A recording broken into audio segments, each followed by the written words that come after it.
The emperor told me that there's going to be a house building taking place here, and it's going to last several days, but the first part is to make a sacrifice of this buffalo, which will later feed everyone that's going to be involved in the feast at the end.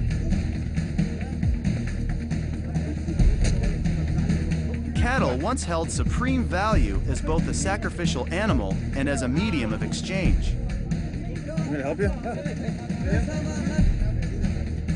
Today, the buffalo still plays an important role in rituals and is a source of meat, but cash controls the economy.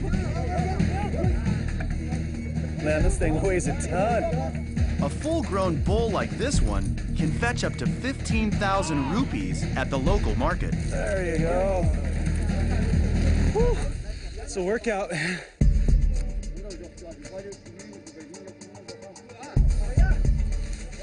So they're getting ready to dice up this water buffalo, but they're preparing a drying rack, like a drying platform for all the meat, and it's going to sit up there until they're ready to cook it.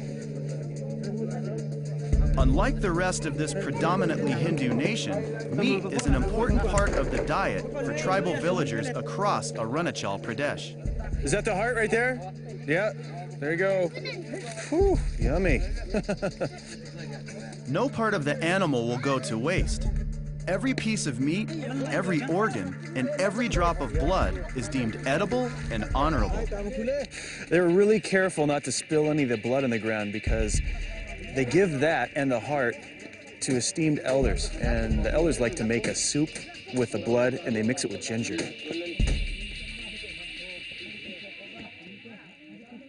Now that the food's been prepared, we're ready to demolish this house. And when we're through, we're going to put the skull of this buffalo on its exterior.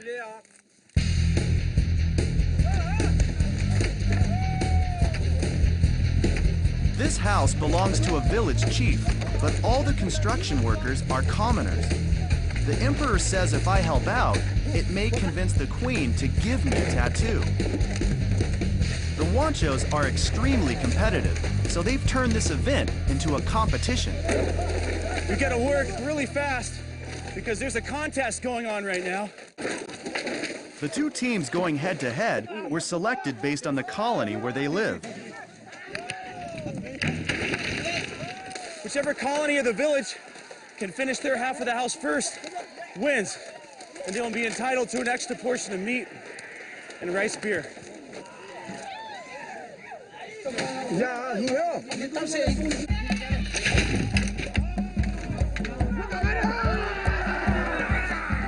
Man, it takes a lot of team effort. 1, 2, 3. It's a dirty job, but somebody's got to do it.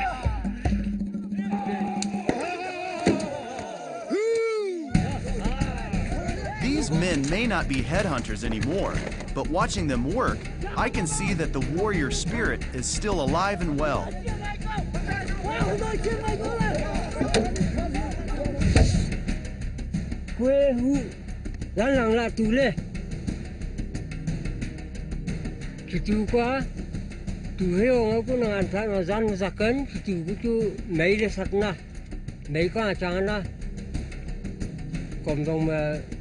Azupan dom tu meile, into ata chikon sa, anam, ran tu mtei, email tu mtei, take tu meile, anam dom na bilpa.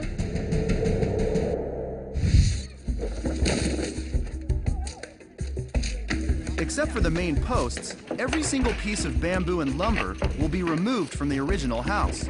The flooring, the walls, the roof, the beams, all will be replaced with new materials. The chief living here bears no expense for his new house, but because everyone in the village has come to help, the house is considered open to the community. If they need to come and discuss issues, or just have a glass of rice beer, he can't turn them away. Typically, it takes 3 days of back-breaking labor to rebuild a house this big. But once it's done, there's going to be a huge party. With our work done for the day, I decide to pull out some tattoo magazines to share with the emperor and his friends.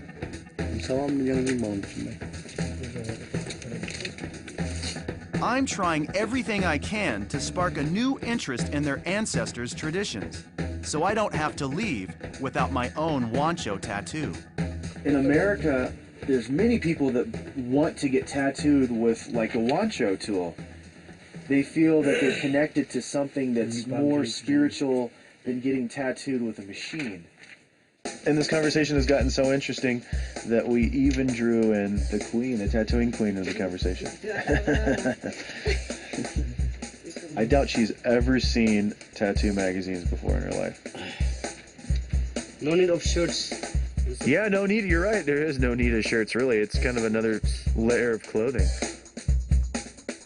After looking at these tattoo magazines for a while, I can tell that among the wancho there's still interest in tattooing.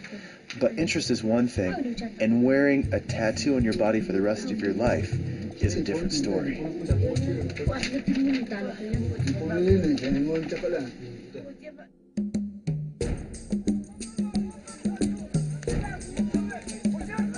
Yesterday, we tore this house apart, but in order to put it back together, we're getting new logs from the forest.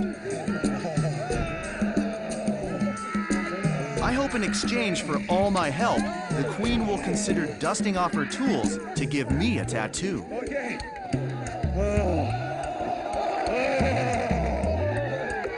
Oh boy, the whole community has come together. We're having a good time. There's nothing like bonding over a day of hard work. The owner of this house has provided all of the food for all of the men here. And it looks like they're gonna give us a huge meal.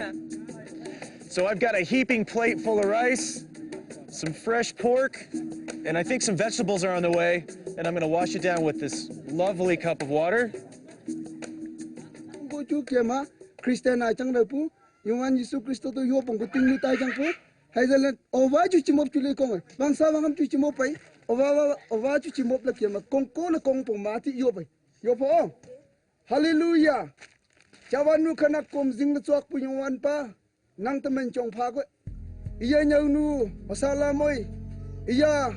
Since the early 1990s, the influx of Baptist missionaries to the region has helped to improve the educational opportunities and civic amenities. However, their arrival has also led to changes in tradition at wancho villages like this one. Changes that are now standing in the way of me getting a tattoo.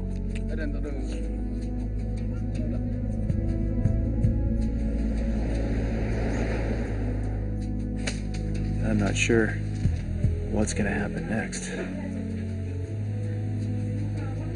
I am tired, and it's freezing, and I haven't washed my clothes. I mean, I've been wearing the same clothes for 5 days. I haven't taken a bath in 4 days. But the sad thing is, unless there's some kind of a renaissance in wancho tattooing, there'll definitely not be any more.